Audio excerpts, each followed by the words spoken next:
Welcome to Puddle! Into this update, we're gonna tackle Chapter 7 of the game, the Foundry.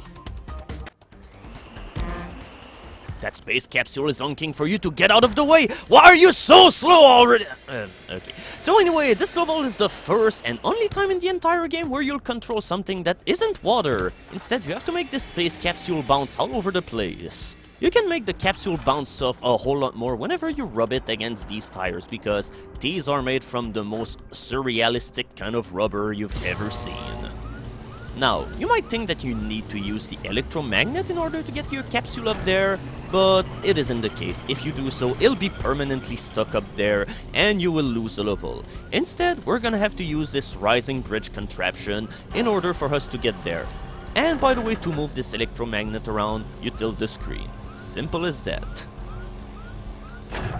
Hoo-wee! I really like all of those stunts. Oh my goodness. That was really brutal. If this machine was alive, it will scream. And in a very high-pitched voice too. So let's try to launch ourselves in the air again and be a little bit more gentle about it. We're not gonna try for the long launch here. Instead, we're just gonna be very gentle and we're gonna go to this other bridge. And by the way, if you jam your capsule all the way down here whenever the bridge is raised up, you're gonna be crushed whenever the bridge will close back. So this level has a pretty epic obstacle course feeling to it, because along with the glass ball level, this is probably one of the longest levels of the entire game. There's a whole lot of obstacles to avoid, but not those wrecking balls. They're just annoying and they're pretty much just... they're just getting in the way, come on, just let me go already.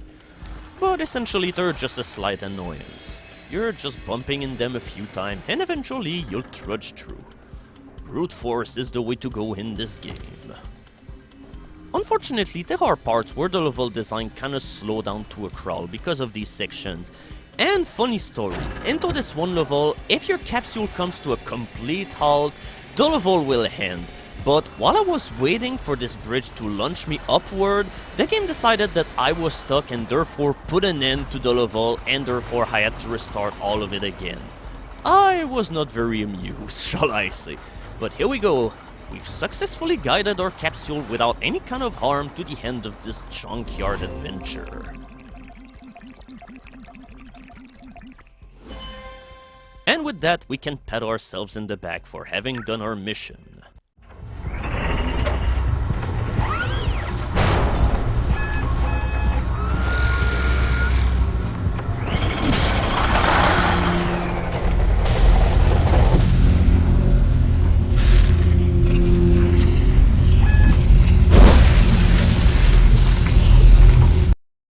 Holy shit, this machine simply cannot get a break. First it had to lose its balls, and now it had to lose everything that it possibly had. This factory really is a cruel place indeed. So we're introduced to the main gimmick of the Foundry. We now have lava, and that will be the liquid we'll have to deal for this entire chapter. There are some pretty interesting dynamics to the liquid that will come into play in later parts of the level. But in the meantime, we have to deal with this section, which can be difficult because those platforms tilt along with the way that you're tilting the screen, and therefore it's really hard to make it through without losing your lava to the nitrogen pits, which are down below. Now, you have to move those platforms by tilting the camera, but this section is hard mainly because you can see that there's a tiny hole through which your lava can flow whenever the platforms are tilted toward the wall. So therefore, you have to make sure that all of your lava lands on the platform, otherwise you lose it all to the cold streams. Fortunately, the game is kind enough to make it so that the last platform is perfectly safe. So the main gimmick with the lava is that whenever he'll be in contact with the air, it'll slowly cool down and therefore it will become harder. And whenever your lava becomes harder, it makes it more easy for you to trigger switches like this one. If our lava was red hot, we never would have been able to flip this switch. Instead, the lava will have flowed underneath the lever. Now, you might be thinking, but for a late game level, this looked really easy. But you haven't seen this level in Extreme yet? Oh, I'm sorry. I didn't want to be that evil sounding.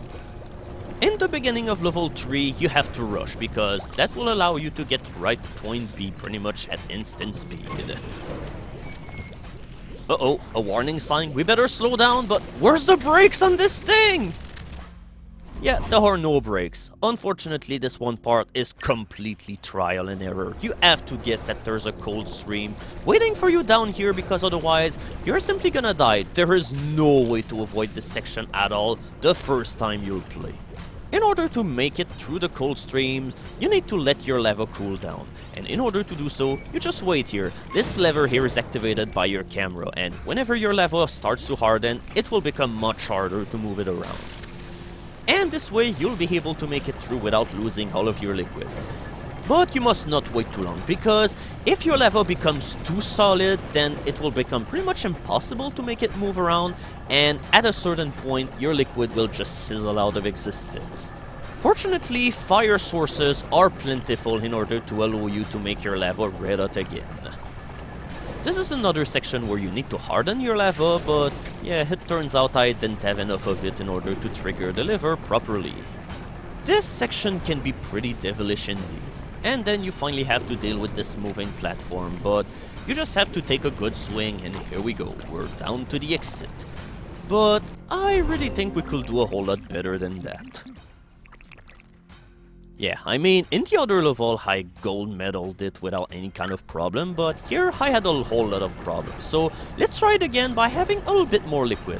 What you'll want to do for this one section is to slowly hedge out your lava against this piston. And there we go, we have a battering ram which is made out of lava. But battering ram or no, it doesn't stop you from having to be really gentle. You have to be really slow, really cautious. Now, with a lot of lava, this section is harder because, as you might have seen, you cannot get all of your lava on the platform, but thankfully I didn't lose a whole lot of it in the end. And there we go, that was a much better run. And that'll be the final level of the video because this chapter is rather long.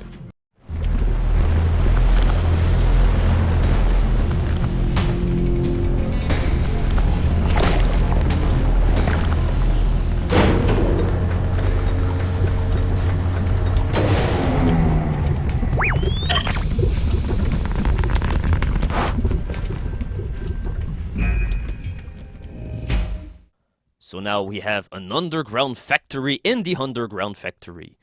This game just got a whole lot more meta. But meta or no, it's time to take a look at the extreme difficulty changes in the levels that we just played. There's no changes per se into the level, but in overall your capsule will feel less bouncy and therefore avoiding the saw blades in the opening section will be a little bit harder. But there is one nasty change to this level that will make you reconsider your approach to this one level. Yeah, these wrecking balls are no longer part of the scenery, they're now lethal obstacles. Level 2 has one change in terms of gameplay, but in my opinion, it doesn't even make the level harder. In fact, I find it makes things a whole lot easier. Those platforms tilt a whole lot less, and therefore I just think you have a whole lot more control over this section.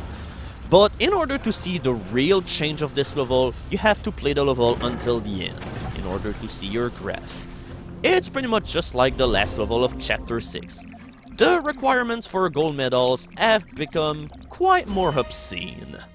Yeah, it's gotten harder to the point that it's probably the hardest gold medal to get in the entire game. Level 3 changes the timing in the opening section of the level to the point that you can no longer rush through the opening. If you do so, you'll lose pretty much all of your lava. And we have another change, which is especially more disgusting.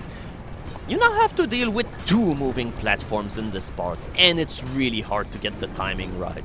And the worst part is, the developers did walkthrough videos on YouTube in order to show people how to get the gold medals in the level, but in their version of the video, there's only 1 moving platform, so this part is entirely exclusive to the PC version. Oh, and yeah, you also need a higher score in order to get your gold medal. Really pleasant stuff. So, coming up next, do lava and infrared vision mix well together? I guess we'll see.